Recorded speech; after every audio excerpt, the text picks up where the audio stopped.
Oh my god, I agree with this one so much. Ooh, okay. I don't know if I agree with that one. This is a really interesting one. Hello, you lovely lot, and welcome back to my stagey channel here on YouTube. Not sure how I feel about this lighting, but we move. If you're new here, my name is Flora, and I have lots, and I mean lots of opinions about the theatre, but today it's not my opinions I'm going to be sharing. Instead, I'm going to be reacting to some of yours. More specifically, your theatre opinions that you guys think are controversial. Will I agree with you? Will I be judging you? Will some of these shock me? Well, we're about to find out. Now, you guys seriously came through when I asked you to share with me some of your most controversial theatre opinions over on TikTok. I got hundreds of responses, and there were so many good ones that I cannot possibly include all of them in this video. So if it's a video that we enjoy, we can definitely do a part 2. Now, I've gone through all of your answers and put together a list of about 20 to react to in this video. But to make this fair, I thought I would share with you guys some of my own unpopular opinions before we get onto yours.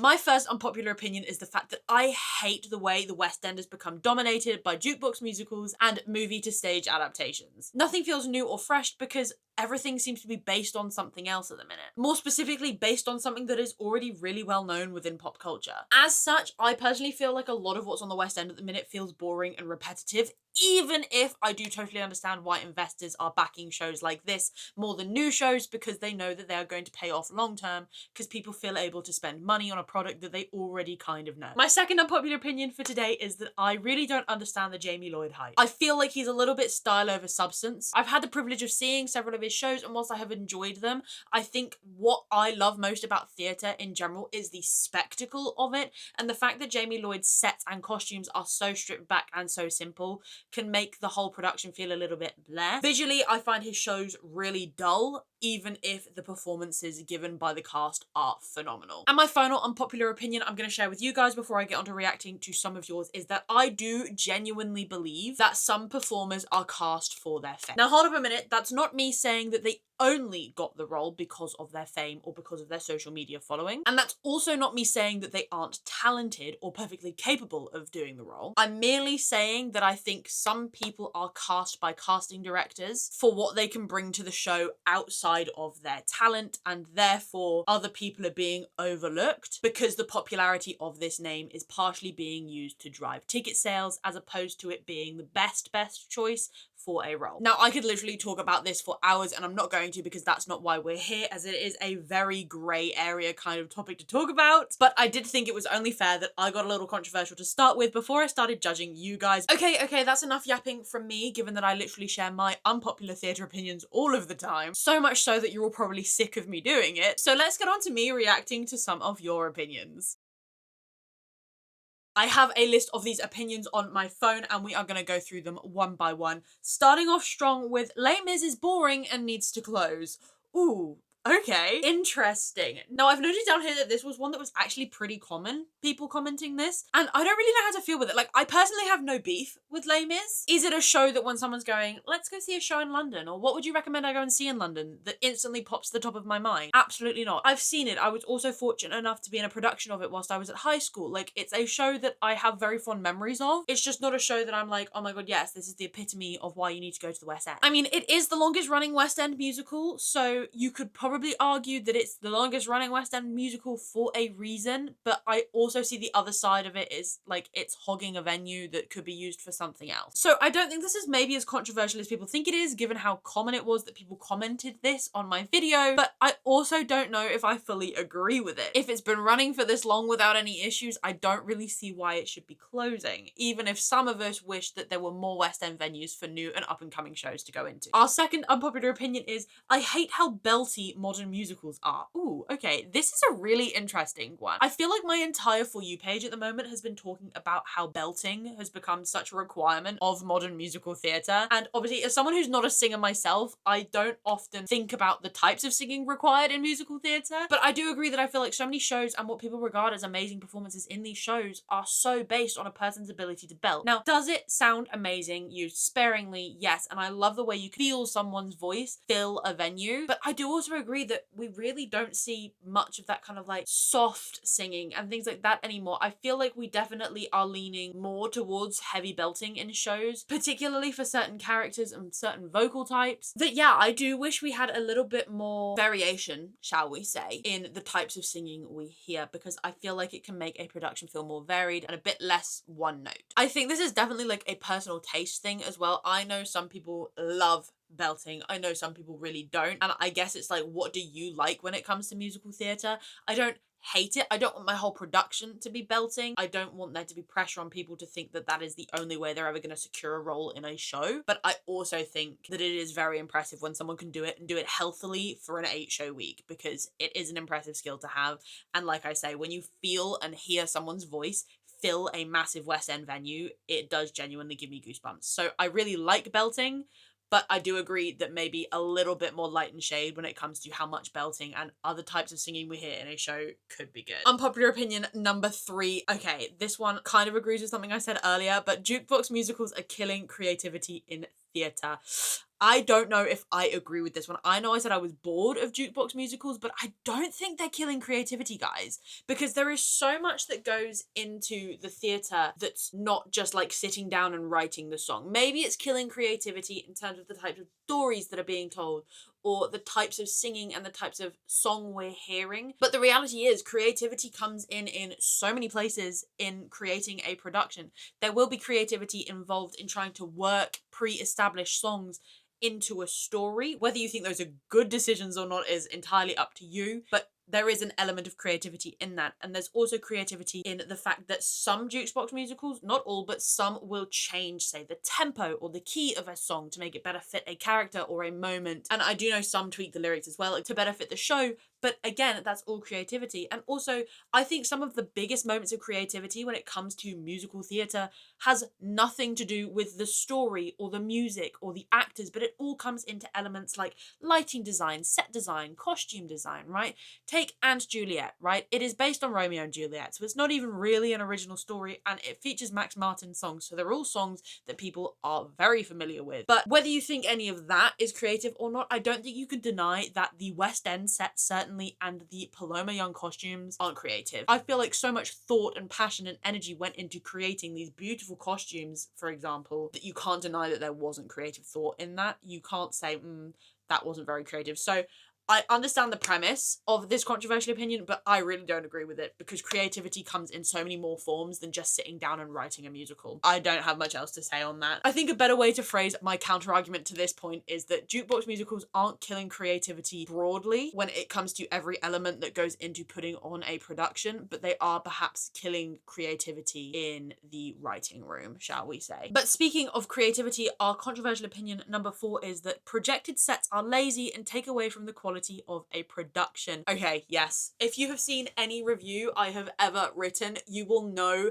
that I have personal hatred for projected sets. I have yet to see one that I'm really like, oh my god, that's amazing. I'm so glad they decided to do a projected set. I definitely do agree with the kind of part of the opinion that calls it lazy. I understand that often it is a cost-saving measure and a practicality measure, particularly for touring productions. I just wish that we perhaps didn't rely on it so much, particularly when it comes to things like West End shows that are in residence at a theatre for 9 months and don't need to break their set down every week and take it to another venue. I do feel like it can be done tastefully. The Great Gatsby, for example, does use projections, but their projections have this depth to them. There's almost hand-drawn quality as well. And they also have little animations, I want to say, that made it feel rich and actually added depth when used in combination with a physical set. Whereas shows like Hairspray and Shrek the Musical, both of which I saw touring, used projections instead of physical set, and it just makes everything feel really flat. And, you know, I know these are professional productions, but it feels slightly amateur. It feels like a school could do it. Not to shame anyone that relies on the projections, I just don't think it offers the same grandeur and depth to the set that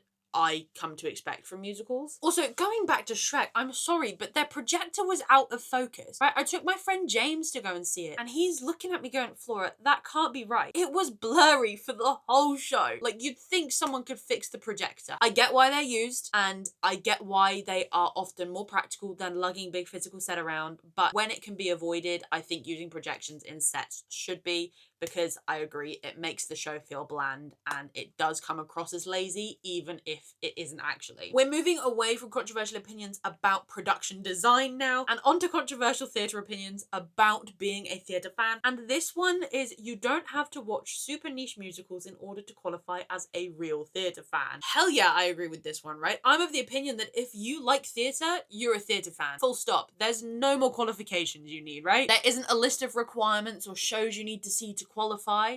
If you like theatre in any capacity, be that plays or listening to musical theatre on your commute to work, you are a theatre fan. You don't even need to have seen any shows full stop to qualify as a theatre fan. Like I said, listening to show tunes in your car, in my opinion, is enough. Now, is it nice to go see smaller, lesser known productions? Absolutely, particularly if these are productions that then go and take off and you can be like, ha, I saw it before anyone knew what it was about. But I also understand that there is definitely risk involved in this, right? I've gone and seen smaller shows to support smaller up and coming theatre and been like, that wasn't the show for me. But I don't think going and supporting these smaller productions makes you better at being a theatre fan. It isn't like a weird tier system where you have to have seen certain shows to unlock new status as a theatre fan. Hell, I've managed to build a platform around yapping about the theatre, and there's massive, majorly popular, big name shows that I still haven't seen. Phantom of the Opera being one of them. I don't think that makes me any less of a theatre fan or any less qualified to share my opinions online. So I really, really don't want this opinion to be unpopular because everyone and anyone can be a theatre fan. There is not one way to do it. There's not a right way to be a theatre fan. There's not a wrong way. Actually, no, never mind. There is a wrong way to be a theatre fan, but that's for another video entirely. But I don't think people should be judging others and side-eyeing them for what shows they've seen, whether they've seen any shows at all, what their favourite musical is. You are a theatre fan if you engage in any aspect of theatre, whether that is just listening to soundtracks or going and seeing shows or being in your local youth theatre, okay? There is no set list of qualifications you need to qualify. So I don't want this to be an unpopular opinion because I agree with the fact that yeah, you don't need to see weird niche shows to make you better at being a theatre fan. The next unpopular opinion was put on this list because it made me giggle, and that's that we need to stop pretending The Lion King is good. This, again, another really common one, which really shocked me. There were so many variations of it, and it just was not one that when I set out asking for these opinions, I expected people to give. Now, I will admit, I've not seen The Lion King recently, right? Last time I saw it was when it was in Las Vegas, so I don't really remember a whole lot of it. The Lion King is a story I like, and I like the songs that they added into the musical. I do believe they were originally supposed to be part of the original movie. Did the movie come out in 1994? Hey Google, when did The Lion King come out? The Lion King was released on the 7th of October 1994. Oh, look at her, she knows her Disney trivia. Yeah, they added some songs back in that didn't make the final cut of the original Lion King movie. And so I really like that. Like, He Lives in You is one of my favourite songs ever. Real quick editing Flora here. Turns out that He Lives in You was actually a song written for the 1995 album called Rhythms of the Pride Land, which wasn't originally affiliated with Disney and was instead an independent project by a group of artists who wanted to create it kind of like a sequel to the soundtrack of the original Lion King movie, but then eventually Disney came on board, and that is how songs such as He Lives in You ended up being incorporated into the Broadway musical. So I just thought I would correct my own misassumptions here and give you guys a little bit more information about it. I also think we cannot ignore the beauty of the costumes and the puppetry that is used in this show. I think I was talking earlier about how I like my productions to be spectacles, and I don't think you can sit there and deny that The Lion King is a spectacle. I do understand where people are coming from. It is the longest running Disney show, if I'm not much mistaken. It's been on the West End for quite a while, over at the Lyceum. No, is it at the Lyceum? Fake theatre fan. What was I saying about what I needed to know to qualify? It is at the Lyceum. I don't know why I doubt myself. Okay, so it's celebrated its 25th anniversary last year. So it's been there a while. It's only been running for 5 years less than Les Mis, it seems, which is insane to think about. But it's popular for a reason. I understand if you're maybe not the biggest Disney fan, why you wouldn't want it to continue running. It does take up prime real estate on the West End. In the West End, for those of you that don't like it when I say on the West End. But it's been there for a while, and I can understand why people are maybe tired of it. Like I said, I just don't think you can deny the fact that it's not good. Like, it is a phenomenal production, and it's a brilliant story. It's based on on Shakespeare. Of course it's good. I also think it provides so many wonderful opportunities for performers of colour who maybe don't have the same advantages as white performers.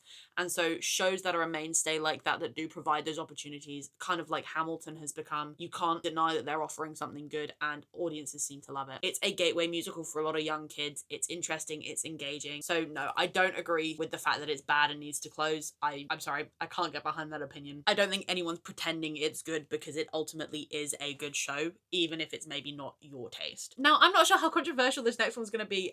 Theatre is too expensive. I'm sorry, who's disagreeing with that? I think we all want theatre to be more affordable. Do I have anything else to say on that matter? Like, that's not controversial. I agree with you. It should be cheaper. But I will also say that it should be cheaper without then negatively impacting the wages of the performers and the behind the scenes creatives that go into producing a show like this. I think what we need to be grateful for, particularly because I know most of my followers are from the UK, is that UK theatre as a whole, relative to theatre around the world, is pretty cheap. We are definitely a lot more affordable than Broadway. I can't comment too much on theatre in, say, Australia, because I've never been. I've never looked at those numbers, and I don't know what the Australian dollar is like compared to the UK pound. I would love to see theatre become more affordable. Carrying on, our next one's a bit of a dig at Andrew Lloyd Webber, and that's the opinion that Andrew Lloyd Webber has more misses than he has hits. I'm gonna disagree with this. I think this is controversial because of how individual taste in theatre is. What you like and dislike about a show is so grounded in your own personal tastes and opinions that I don't think you can, as a whole, just say that about someone. Now, I will say that personally, I'm not a massive fan of a lot of Andrew Lloyd Webber's shows. That are productions that I like, but there's definitely more that I dislike, although I'm willing to sit here and say I acknowledge that that is often to do more with how they are staged and my own taste in what I like when I go and see a show than them all being objectively bad. I love things like Starlight Express and Jesus Christ Superstar. I've had fun seeing them multiple times, and I also really enjoyed School of Rock. I thought that was fab. And okay, we can agree and sit here that he has had more musicals that have flopped than have been massive successes,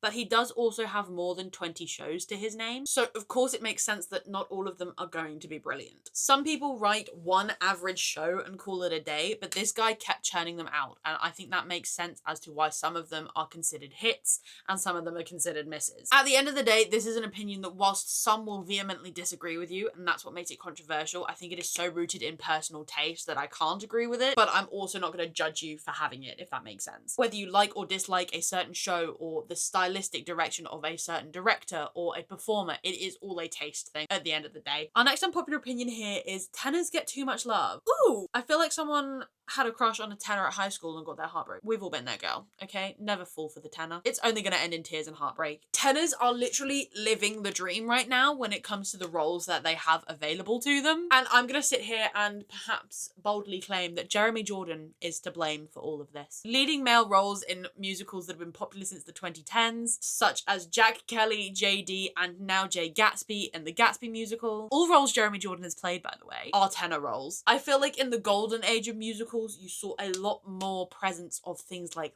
baritones. I don't think vocal roles like this have fallen out of favour though. I think it's more just a trend that we're seeing at the moment in new musicals that are being written and the way casting is done. And therefore in another 10 years time we may see tenors fall completely out of favour. I do want more baritone representation. Bit of a tangent here, but when I was growing up, Howard Keel was one of my childhood crushes. This is Howard Keel, if you don't know. Probably most well known in my life for playing Bill Hickok in Calamity Jane alongside Doris Day. I just love how rich and soulful the baritone voice sounds, and so the fact that we're seeing baritone erasure simply because of the popularity of tenors at the minute, I do think is a shame. So I would love to see more vocal roles that aren't just tenors for men in theatre, even though I know that the tenors are very popular with the theatre girlies right now. Carrying on, our next opinion is that some shows don't deserve to go to the West End. And then they put in brackets, like Why Am I So Single? I don't know how to feel about this one or whether I necessarily agree with it. At least not with the term deserves, okay? Because so much of whether a show can make it in the West End has very little to do with the show itself and more to do with financial backing, support, and whether there's actually a theatre available for them. I personally don't think some shows suit West End venues and think they work better in the smaller off-West End or fringe venues that we have available. But again, I don't think any of those don't deserve to be on the West End. And then more specifically talking about Why Am I So Single, if you've not watched watched my review of it, check it out here. It's maybe not the most glowing review I've ever written, but I believe I said in that I think I would have actually preferred it had I seen it somewhere like the Edinburgh Fringe Festival. As some shows, I personally believe, do need the time to grow and evolve and establish themselves in smaller venues than jumping straight into a West End venue. But that's just my personal opinion, and I know people are going to disagree with it.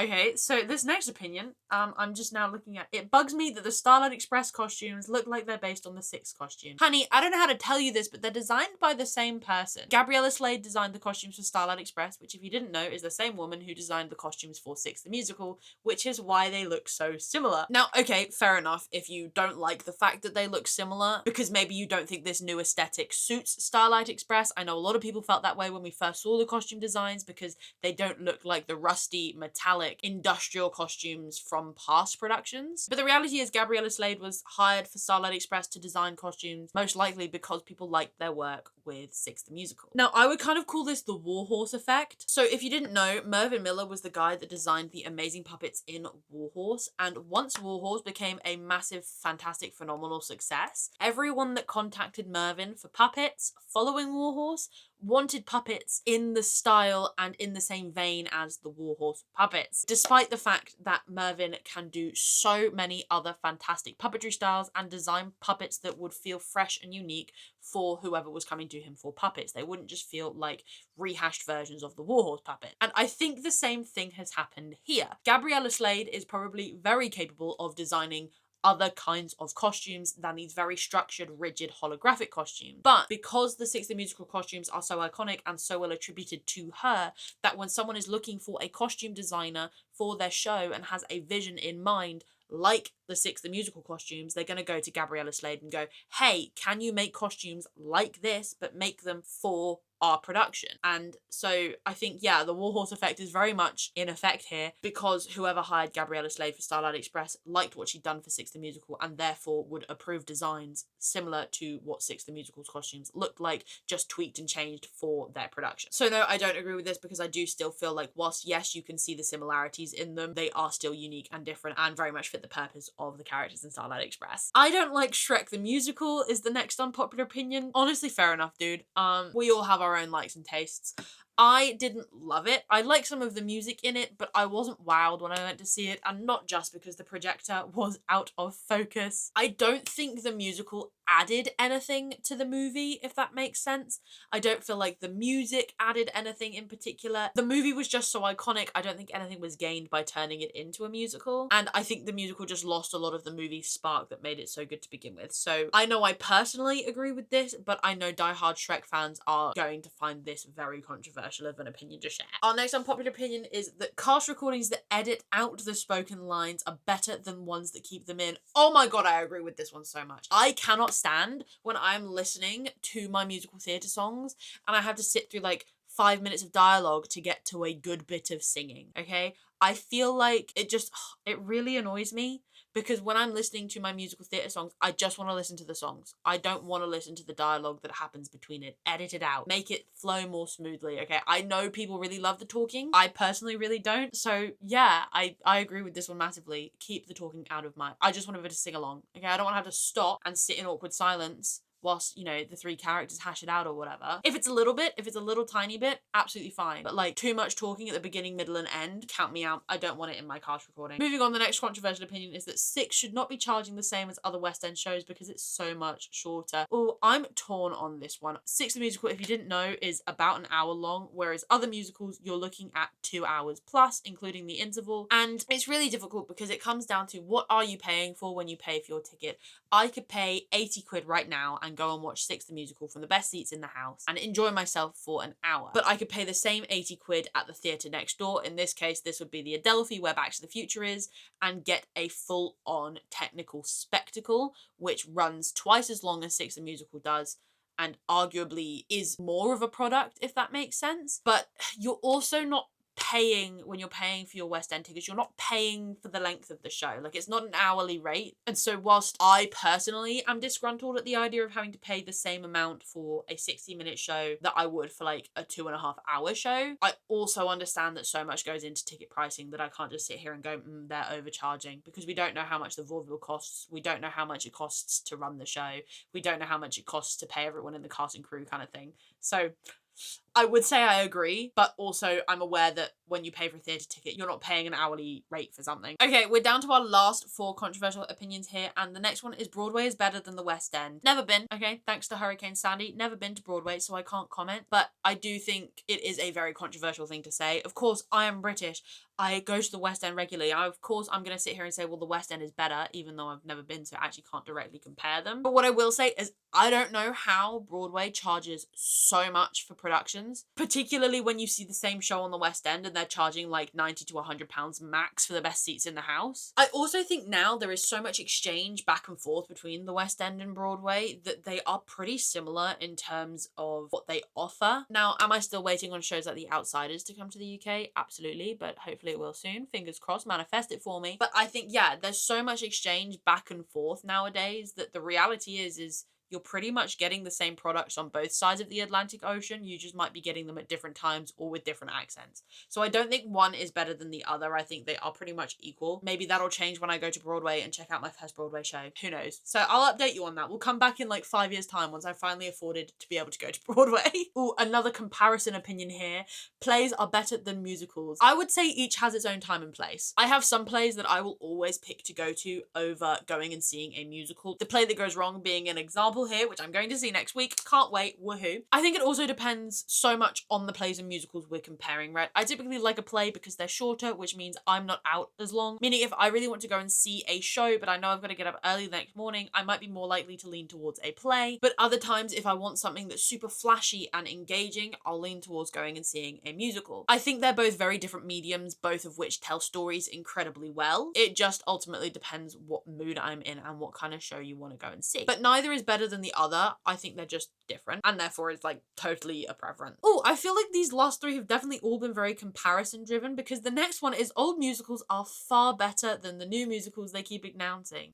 I don't know if I agree with that one. I feel like it very much depends. Again, as with so much on this list, it's a taste thing. But also, like, what do we mean old musicals? Are we talking like 30 years ago, as in something like Les Mis, or are we talking proper golden age musical from, say, the 1950s? I do think that I definitely miss things like large ensembles and big all-out dance breaks in shows that you definitely don't see as much with modern musicals with their smaller casts and things like that. Other elements such as the large orchestra and the fact you used to enter the theatre and hear them all tuning up with older musicals, I do miss that too. But I do think story-wise, modern musicals are allowing us to explore a more diverse and wider variety of stories, and is allowing for them to be told in a way that you would never get if we just stuck to rerunning the old musicals. So even if you don't like every new musical that is announced and makes its way to the West End, there is still probably a story or two in there that you're going to love. Or if it's elements of old musical theatre that you're missing, then there definitely also are other musicals that are trying to re-engage those. Yeah, it's a taste thing. But also we're seeing older musicals come back. Oliver is having amazing success when it started at Chichester and then moved to the Gielgud. The Calamity Jane tour, I'm seeing so many young people absolutely adore this, even though it's based on an old movie that most of the people in the audience, I can guarantee you, weren't alive for the release of. I feel like it is a controversial opinion, and perhaps one of the more controversial ones, weirdly, that we've had on this list, because it's so rooted in taste, but also we're seeing these revivals have massive success, not in a way that is diminishing the success of new productions. I hope that makes sense. That was a bit of a ramble, that one. But if you're sick of my rambling, you'll be happy to know that I am on my last controversial opinion. And the final controversial opinion for today is that some shows shouldn't move into larger theatres even if they're popular. Finally, someone has said it. I feel like I've been saying this for a while now and everyone's called me crazy, but I'm going to tell you why I agree with this opinion so much. Now, I'm going to start this off by saying I think as many people should be able to see a fantastic musical as possible, and part of facilitating that is, of course, moving to bigger venues. More seats mean more butts in seats, meaning per show, you are able to have more people see it at a time. However, I do sometimes think moving to a bigger venue can really spoil the intimate magic a show was able to establish. I always use Six the Musical as an example of this. When it came to London, it started at the Arts Theatre and then moved to the Lyric and then onto the Vaudeville, I believe. And whilst the Vaudeville is a massive step up from the Arts, I feel as though it is still small enough to make Six the Musical work. When you see Six the Musical at a massive venue, more often than not on the tour, say like the Edinburgh Playhouse, you begin to understand why not throwing Six the Musical into a massive venue like the Coliseum was the right choice for them to make in terms of its home in the West End. I think for a show like Six the Musical, a venue as huge as something like the Edinburgh Playhouse really makes you realise how do I say this in a not harsh word, how little there is to the show. When you've got such a small cast and such a simple set, your show really struggles to project out to the size of the venue and it can feel a little lost. Other shows, say like Bonnie and Clyde, another one that started at the Arts Theatre, have a very different vibe when you move them from somewhere like the Arts to the Garrick. I think venue size can and often does drastically change the way a show fundamentally feels. And so I agree that for some, not all, but for some shows, moving to a larger venue isn't always the right choice, because people forget how that change in venue size impacts the show itself. Okay, there we go. I'm done. I'm not going to keep rambling on for too much longer. Those are all of the unpopular opinions I have to react to today. If you have your own takes on any of these topics, make sure to let me know down in the comments. Oh, and if you have your own controversial opinion that you want featured in part 2 of this video, then be sure to comment that down below as well. If it is more stagey content that you are after here on YouTube, be sure to check out some of my other videos as well as subscribing so you don't miss more fun in the future. Give this video a thumbs up to tell me that you liked it, and as always, my lovelies, remember to stay stagey. I'll see you in the next one. Bye!